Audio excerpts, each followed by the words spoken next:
One of your videos, you said that India brought civilization to China. So maybe some light on that? Yeah, like I said that for 2000 years, we sent lots of teachers, lots of gurus, lots of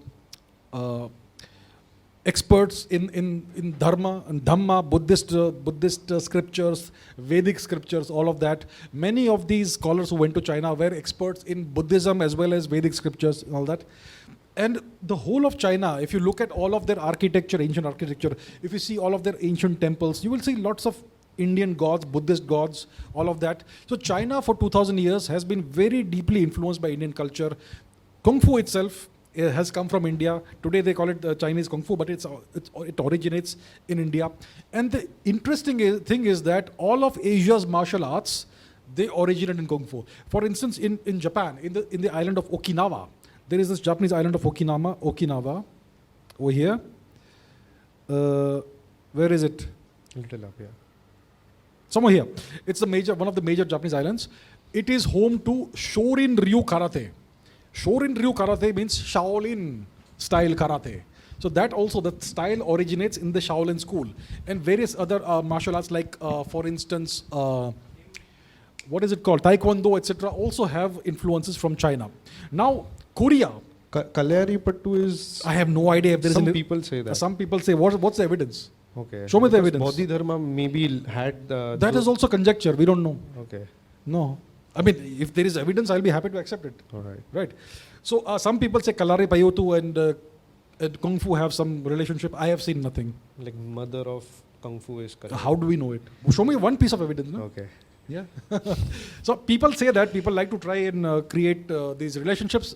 But thus far, we have found no evidence. Yeah. Okay. Maybe it is some martial art that has gone extinct in India. India was the home to many martial arts. They have all been wiped out by the invaders in the past 1000 years.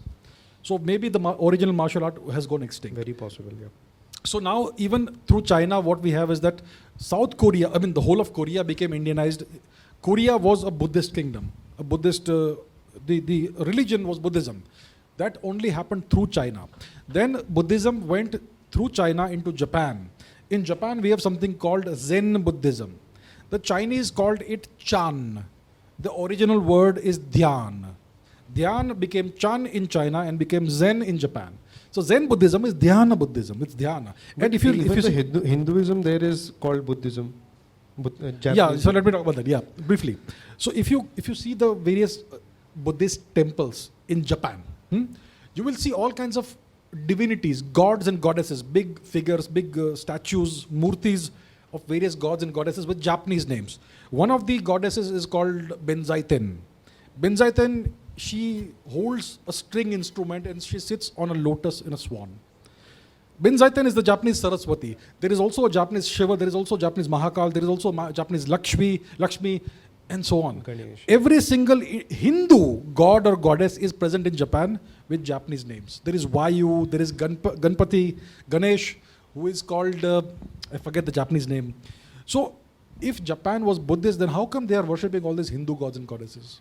Right? Which means it was not simply Buddhism that was transmitted, it was the whole of Dharma that was transmitted to the East from India. So that is in brief about this.